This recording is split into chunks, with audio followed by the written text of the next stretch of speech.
So they're showing there's a small group coming forward first because they want you to know that the life that comes forward is representing a group that you. They're saying when you do your lives, sometimes you kind of do a round robin thing where you'll have like a life as like a warrior, and then you'll have a life as a healer, then you'll have a life of just enjoying life, and then you'll have a life as like a sacred being, or like you but then you'll go back to the warrior. Like you have, they said those are, you kind of like to do things in a circular way because if you spend too many lives as in a row as one kind of being, then you get kind of in a rut.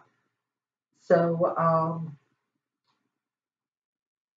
he said it's part of your higher self's temperament sometimes to really get like, oh, I'm going to spend the next 1,000 years as like, you know, a craftsperson or what, like once you get into something, you really like to get into it. So you have to like protect yourself from getting too much into that. Otherwise you'll be like, okay, I'm going to be a tailor this life. I'll be a weaver the next life. I'll be a metalsmith the next life. And after a while, you're like, oh, wait a minute. I've been doing this so long, I don't know how to do anything else. And so you kind of made an agreement within yourself that each life will be a different category from the last life, but you can always like circle back around, circle back around.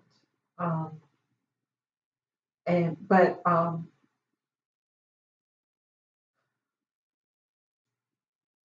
they're saying if there's ever any like higher self that keeps a day timer, it would be you, because like to keep yourself on schedule.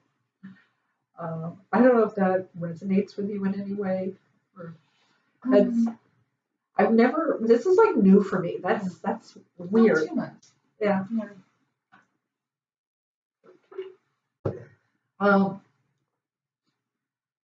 Your higher self likes to be in the moment. That's like passionately in the moment. So when you're doing something or being something, you are like all there. And so there's a little group of lives that were like the healer collective, and then they're showing a little group that's like a warrior collective, and then they said, okay, so the warrior collective, there's someone who was around in the French Revolution, a woman who saw her children like starve to death and stuff like that, and then was there like, yeah, watching nobles get decapitated, you know, like going in and being one with like hanging people at their estates. Like she just had so much revenge on her mind watching everyone she loved suffer. And she said while it made her feel good in the moment, she realized it like froze her heart. But she said, yeah, most of them were horrible people anyway, so she didn't really feel remorse. And then for Warrior, there's one, he's like, he looks almost like a bushman. He's got like sort of kinky hair all over the place that he like cuts with a knife whenever it gets on his nerves, like no sense of style. And there's a lot of brambles where he's at, like thorns and stuff, a very arid climate. And most of the time either naked or in some kind of loincloth kind of thing for protection, and his feet he's showing are like tougher than leather, just tough. And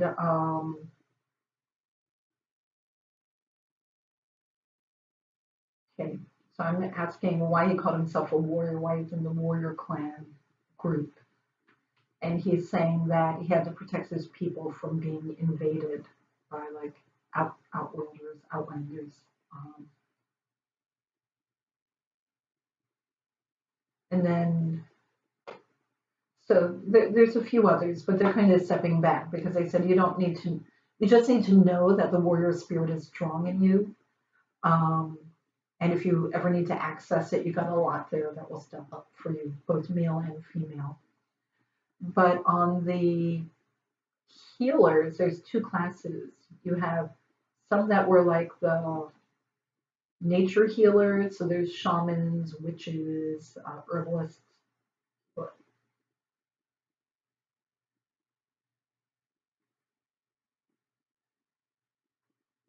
you've had a lot of life, a lot of lives where you did herbal healing in different formats. That's something that appears in a lot of your lives. And and then you have like the more religious type, but they're saying not so much in the Catholic Church. Um, that the cloistered life, you've always found a little sanctimonious, your higher state of being. So there's someone from the herbal healing. There's a woman coming forward. Okay, she is not English, not Belgium. She's from Flanders, and she Ernestina, and she's dressed in late 1600s outfit, and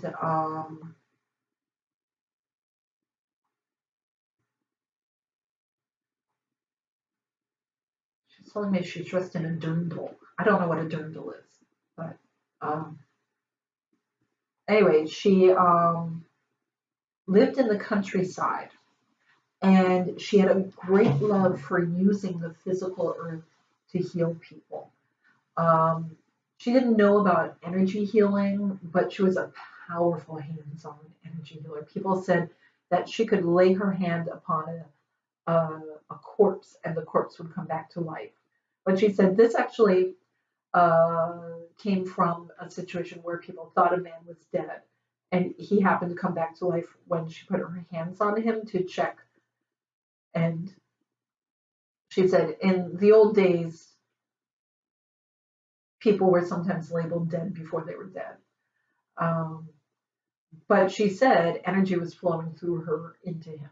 So she will take some credit. But she's kind of a stout woman, but jolly, really jolly, and she could walk super fast. She was like super quick wherever she went. She moved. She did not like sitting still unless it was in prayer, or she said even sleeping. She was like a restless sleeper. Because sometimes she'd be asleep and she'd hear the owls hooting at night, and she'd pop up and she'd just like have to wrap a shawl around herself and go outside, even barefoot, and into the pastures and just sit and listen to the nighttime animals and the stars, and the breeze and the water gurgling through. So where she lived was kind of countryside, but not like deep country, kind of, and it was just like so lush, like green pastures everywhere, and like sort of rolling hills. She said the soil was excellent. She like very soft, rich soil for growing things in. And she lived in this little cottage, and she had her own little kitchen garden. And she said she called them mountains. They look more to me like large hills, not mountain level. Just beautiful, lush, like emerald green grass just growing, and the pasture, the land, it's not so much flat, but just kind of like rolling a little bit. And they had some jokes about the land was this way because long ago the giants had a wrestling match there, and so wherever they put their foot down, you get in like a little impression. So I'm asking her because she's presenting herself when she's like, I mean, she looks to me like early 30s when she's coming forward, and she's laughing. She's like, to us, she looks early 30s, but she said, remember, it was a different time. She was only 26.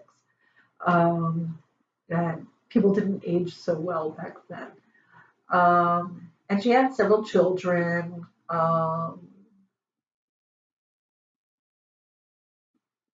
Her husband,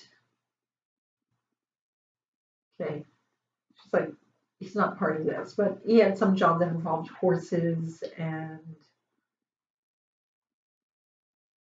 horses and goats and sheep. Um, uh, it was his own work. So she said that as a child, she always knew that she had the power to heal people. But she also knew that women who did healing often get burnt at the stake. So she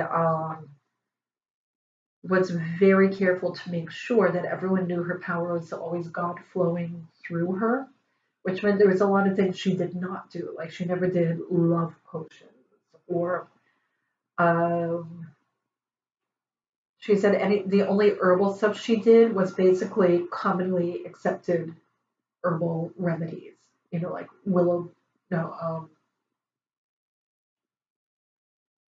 okay. I don't know any of the plants where she was at, but she said there were commonly accepted herbal remedies, and she would do those, and she'd take them up a notch, but nothing out there. And she made sure that every Sunday she was at church, like way up front, so that everyone knew that she was a devout person, because she did not want anyone to like drown her, throw stones at her, or burn her alive. And this kind of concern really ran, there was like a constant current in her life, knowing that if she was true to herself, she could be ostracized and murdered, and her children, you know, who knows what would happen to them. That it could be the ruination of her full family, yet she felt compelled to heal people. And she knew she was an oddity with her enjoyment of going out at night and taking long walks, that once in a while someone would see her and think that there was a ghost walking. So then she's like, I'd better stay inside for the next few weeks. The last thing I need is for people to start mistaking me for a ghost. So there was this rumor of a ghost that, and of course the rumor became, you know, embellished over time. And so she always like, she just had this undercurrent of fear that was always with her, fear of being true to herself, but also fear of rejecting herself. Um, and so anyway, she ended up with 3 children who lived to fruition. And she said her life was fun. She was always jolly. And so I'm asking her about her, like, her healing work. Is that why we're here, or is it her connection with nature? And here's what she's saying. There's energy in everything, but anything that is in the earth is living energy. People are, she said, in the modern time, people are all talking about, oh, bring energy in from the divine, from source, from this, and let it flow through you. She's like, sure, you can do that. That's great. But if you put your hand on the ground, you have extremely active energy that's literally right there at your fingertips. And if you do that, you can bring in the energy of the entire planet. You can hold an insect and connect with it and get the energy of that insect. You know, you can smell a flower and get the energy of that flower. And she wants you to start working with this, to start working with like connecting on a soul level with elements of nature. She said the energy of the ocean versus the energy of a shallow pond versus the energy of a natural freshwater spring. Even though they're all water, it's completely different energy for different purposes. And she naturally knew, just by touching any element in nature, what kind of energy it was and how it could flow through her body, or connect with her. So she said, if she did that and she's part of you, basically, then you can do this as well by connecting with her. And she said people thought that like the mud near a sacred, she had a freshwater spring near her house, and she created like a small temple to Mother Mary, a small altar to Mother Mary there. Um, one, because she liked it, it was nice, but two, because again, she always had this undercurrent of fear. And then she would go and she would dig up some of the dirt from there and pour a little of the water on it, mix it into mud, and she would mix a little like lavender in there um, and roses, rose petals, and like she would grind up the lavender and the rose petals and mix it in. And then if someone like had a large cough or something, she would put it like on them and put her hands there and pray to Mother Mary. And she said everyone thought it was the mud that healed them because it was this like divine mud. But she said really it was the energy of her connecting with these elements going into the person and the energy flowing through that healed them. But she would never tell anyone that it was the energy coming from her, or next thing you know, she'd be burned at the stake. But she said now things have flipped, that if you tell people it's divine mud, they'll be like, whatever. But if you tell people divine energy is flowing through me, then they'll pay you a lot of money. So she's like, now you are able to do everything that she wanted to do right up front and open, and you know, people will value you for it. So she wants to like teach you how to feel the different energy currents flowing through your being. And she said if you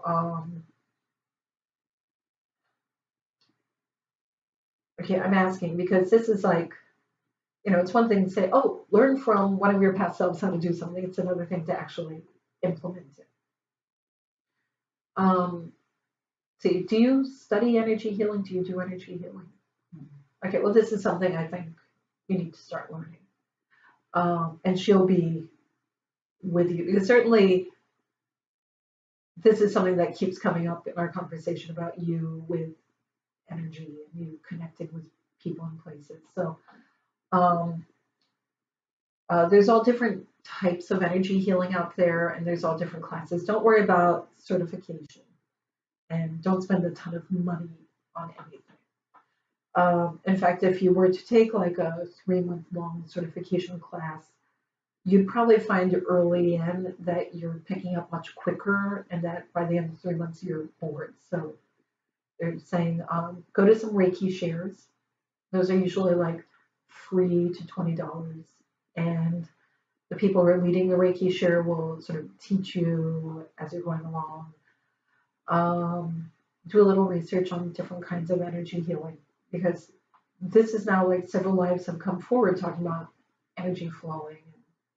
You know, all the messages at the start were about how you already energetically connect. So it's time to develop your skills.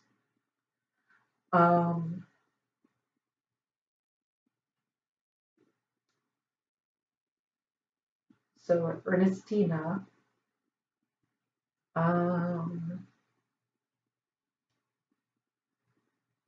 she's saying I'm mispronouncing her name. It's Ernestina.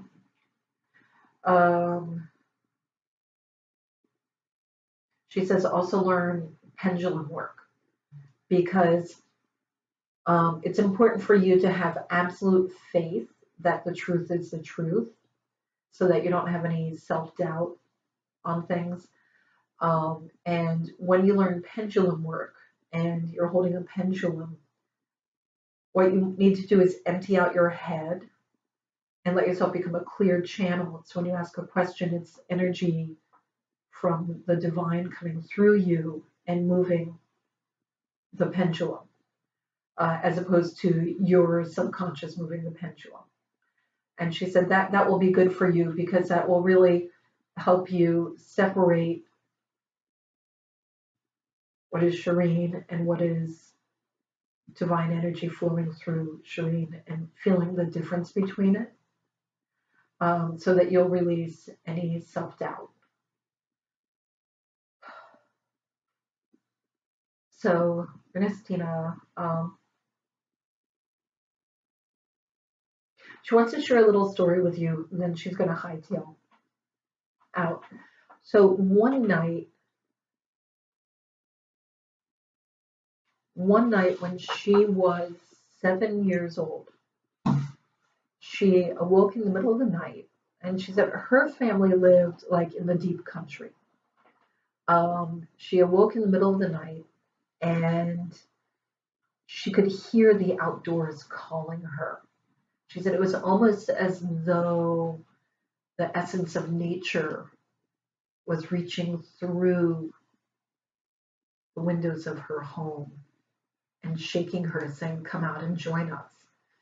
So she got out of bed, and she said she was just wearing her little nightgown and a little nightcap, and she put a shawl around herself, and she snuck out of her family's little farmhouse, and she went out, and she said it was her first time sneaking out at night. And of course, she'd been outdoors at night, but never at like 1 in the morning, 2 in the morning. She went outside, and the stars were so bright, and they were everywhere. She said she felt like they were going to just come crashing down upon her. There were so many. And there was like tall grass waving, and she could watch the slight breeze that was blowing. She said it was summertime. It was just the perfect temperature. And she just went outside where there was a tree, and she sat down and leaned her back to a tree where she had this beautiful view of all of the countryside around. It was a favorite place of hers to sit normally. And she just sat there watching, she said, like foxes and deer and all the creatures of the night coming out. And she said there were winged animals flying that didn't fly in the daytime. And the sounds were all different. Sounds carry at nighttime like they don't carry. She said she was so quiet and still she could hear the sound of the breeze and the breeze blowing through the grass blades. And she was just so mesmerized that she stayed there all night, and she watched the sunrise, and she didn't think about moving, not once. She didn't even notice how cramped her body was becoming, because she was just like she had become one with nature. And then in the morning, she heard a scream from the cottage. She's like, "Oh, that's my mom." And her mother was screaming, basically that like the fairies had stolen her child, and so she tried to get up, and she couldn't because her legs were like cramped up and gone to sleep, and she was too stiff, and so she was trying to stand up. So she was like basically, so she's like leaning against this tree, and she's like trying to stand up, and she's like waving around, and she like waved her arms and like fell on her face and got up, and she was waving her arms, shouting, "Mama, Mama." Her mother thought that she had worked her way out of a fairy hole and come back out. And her mother ran up and grabbed her and picked her up. And she said, to this day, to this day, and so it was like, 10 years after the event, to this day, her mother believes that she pulled her out of a fairy hole that was trying to grab her and suck her back in. And as soon as she pulled her daughter into her arms, the fairy hole closed up, and she knew her daughter was safe. And later that day, she put a cross right there where the fairy hole was, so that those fae would stay where they belong. A little wooden carved cross stuck in the ground. But she said she doesn't want you to go camping, so don't worry about that. But she would like you to either, if you're in a place that's warm enough, or next summer, rent a cabin or stay at a friend's cabin or somewhere in the middle of nature. And in the middle of the night, go and just sit outside. She said, wrap yourself in a blanket and just sit outside and be one with nature. But she wants you to do it not here where we hear jets going overhead and cars in the distance, but someplace where you'll be deep in nature. Because she said a part of you will awaken with this. That she said by the time the sunrise comes, you'll have a sunrise within yourself.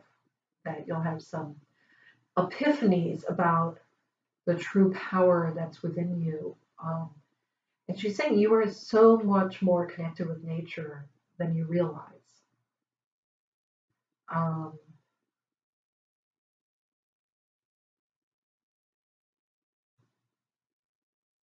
and she's laughing because she says in this life, much of your life journey is taking you into cities. And that's why it's so important that you connect with nature because you get so much power from it that even when you're in a city, you'll still have this power within you wherever you go. Um, but she's like, don't worry, no one's going to force you to go camping. Um, but and I don't know why she's joking about that because she said, you enjoy every kind of adventure that comes to you, no matter what. But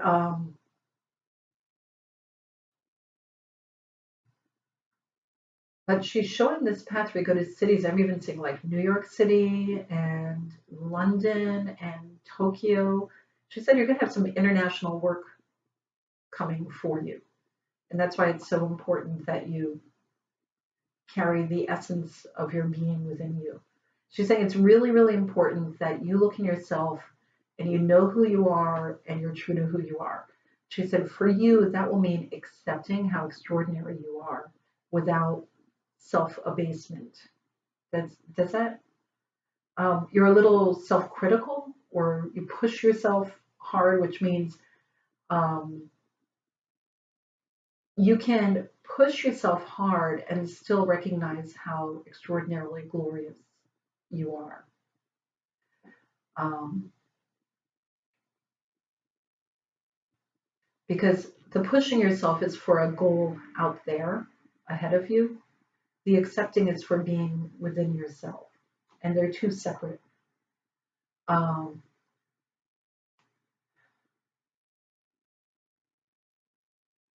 all right. Here's what she wants me to explain to you. When you are like your higher self, your being of pure like love and light. You don't look the way you do now. You're not any particular gender. You're not any particular, appearance beyond, basically what you think the angels or the divine beings look like. Your divine self has chosen to come and spend yet another life in human form. Um, you made certain soul contracts and defined a life path, but nothing ever goes as planned. And so you can't blame yourself for things that happen or don't happen. You just know that you created a goal for yourself and you go for that goal. And they said you're on your path, you're doing great. Um, you had certain obstacles to get over, but it's coming time for you to release any self-doubt and just go forward and claim yourself. They said you don't need to be on the sidelines of anything in your life. You get to be um, the main player in anything you want. Um, and remember that you are a pure being of love who's chosen to take a physical form for a while. And then eventually this life is going to connect with your higher state as one facet of the total being. and the adventures and experience you bring from this life will help your total being with becoming more evolved. So they're saying you don't need to pressure yourself so much. You don't need to push yourself so hard. Just focus on your goal and go towards it. But know that your personal lifeline goal and the goal of your higher self for this lifeline, they're both going to, like, your goal is going to change a little bit here and there as you gain more life experience and as the world around us changes. And it's not the same goal as your higher self has. Your higher self has a goal about your emotional growth, your spiritual growth, your temperament's growth, but also things that you're going to be doing for the planet to help raise the planet's vibration. And all of this begins with you accepting within yourself how amazing you are, of you releasing any self-doubt or self-criticism and just reveling in your extraordinariness. They said that's a huge challenge for anyone, but it's a challenge that you have for yourself so that you can rise up and be that phoenix that they were talking about earlier. Let's see.